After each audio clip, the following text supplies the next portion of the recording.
uma época de grande turbulência e crise espiritual. O reino de Israel se encontrava sob o domínio do rei Acabe e de sua esposa, a rainha Jezabel.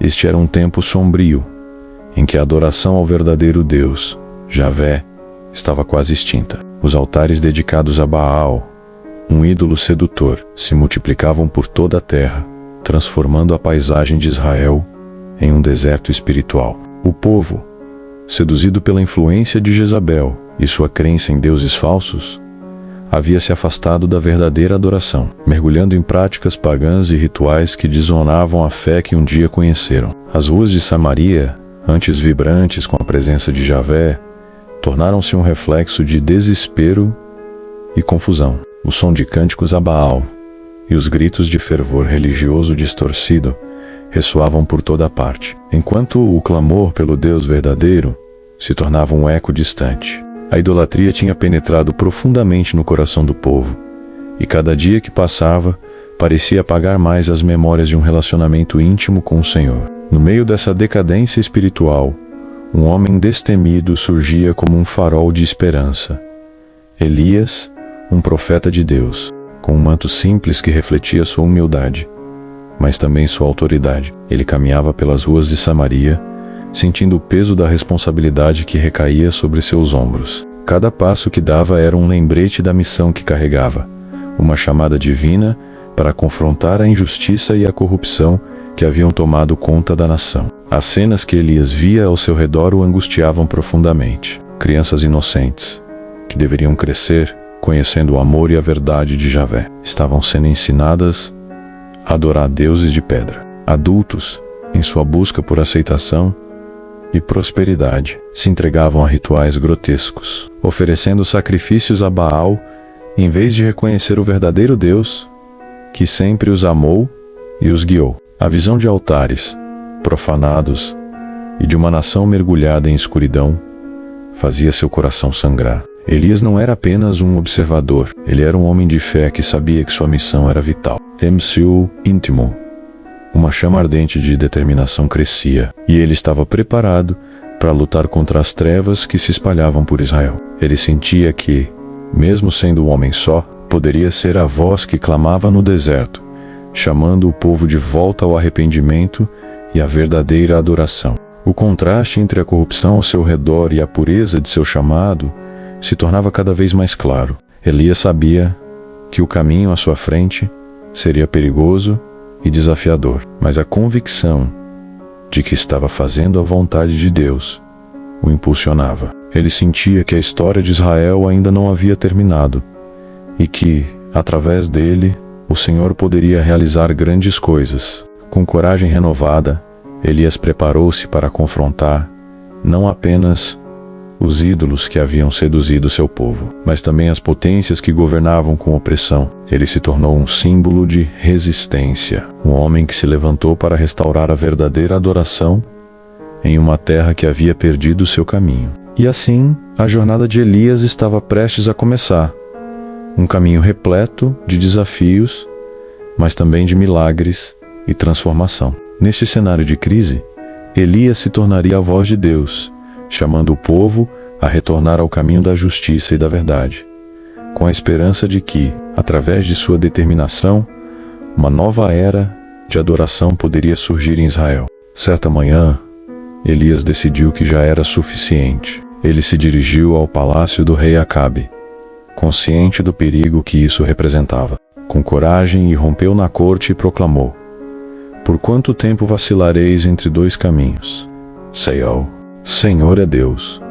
Seguiu, mas se Baal é Deus, seguiu." As palavras do profeta ecoaram na sala, causando um silêncio tenso. A rainha Jezabel, que via em Baal seu poder absoluto, imediatamente ficou furiosa e ordenou que todos os profetas de Javé fossem caçados e mortos. Após essa declaração ousada, Elias sabia que não podia ficar em Samaria. Com um coração pesado, ele se retirou e se escondeu em um riacho próximo, onde Deus providenciou alimento para ele através de corvos que traziam pão e carne. Mesmo em sua solidão, Elias sentiu a proteção divina, mas a calma não duraria. A situação culminou em um evento épico no Monte Carmelo. Elias, desafiando os profetas de Baal, convocou-os para um teste divino. A proposta era simples.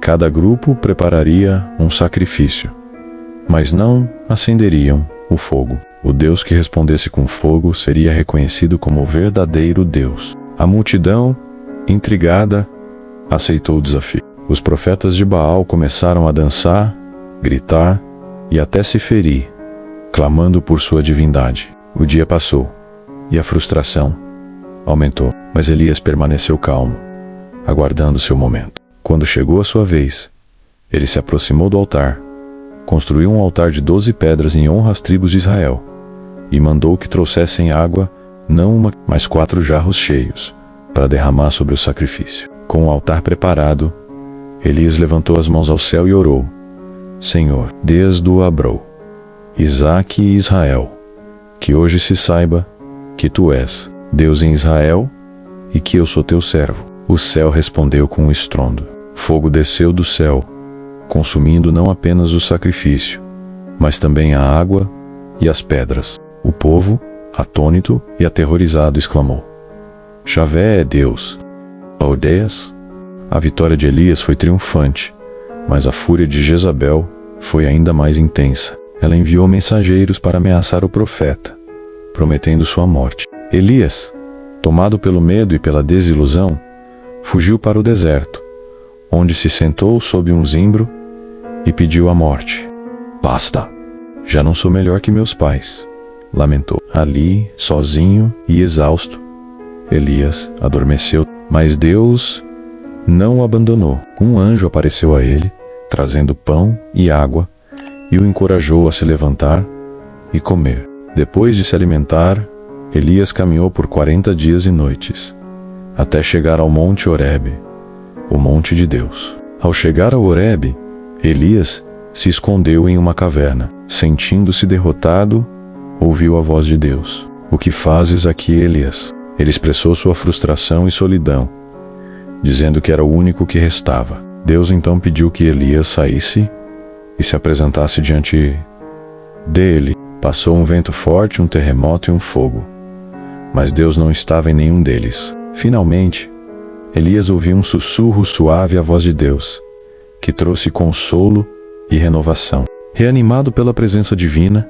Elias entendeu que sua missão ainda não havia terminado. Deus o instruiu a ungir novos reis e a escolher um sucessor, Eliseu. No encontro com Eliseu, Elias lançou seu manto sobre ele, simbolizando a transferência de sua missão. Eliseu, reconhecendo a grandeza do chamado, deixou tudo para seguir Elias, e juntos enfrentariam os desafios da idolatria que ainda assolava Israel. A vida de Elias continuou repleta de milagres e desafios. Ele desafiou os ídolos, curou os enfermos e até ressuscitou um menino. Sua fé se tornou uma luz na escuridão, e ele lembrou ao povo a importância de adorar o único Deus verdadeiro. Em um de seus muitos confrontos, Elias orou por chuva após um longo período de seca, e em resposta à sua fé, nuvens se formaram e a chuva voltou a cair.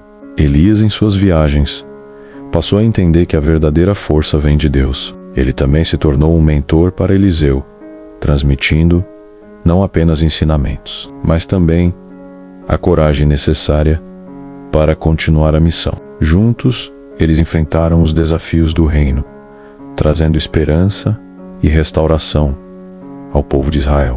A história de Elias culmina em um momento extraordinário. Ele foi levado ao céu em um carro de fogo, um sinal de que sua missão havia sido cumprida e que ele era um profeta de Deus. Esse evento magnífico foi um testemunho da aprovação divina e um lembrete de que Elias continuaria a ser um símbolo de fé. A história de Elias nos ensina lições valiosas sobre coragem, fé e perseverança. Em tempos de crise, mesmo quando tudo parece perdido, podemos encontrar força em Deus. Que possamos, como Elias, ter a bravura de enfrentar nossos próprios desafios, sempre lembrando que a luz de Deus brilha intensamente nas trevas. A mensagem do profeta continua a ressoar em nossos corações, inspirando-nos a lutar pela verdade e pela justiça em nossas vidas. Gostou?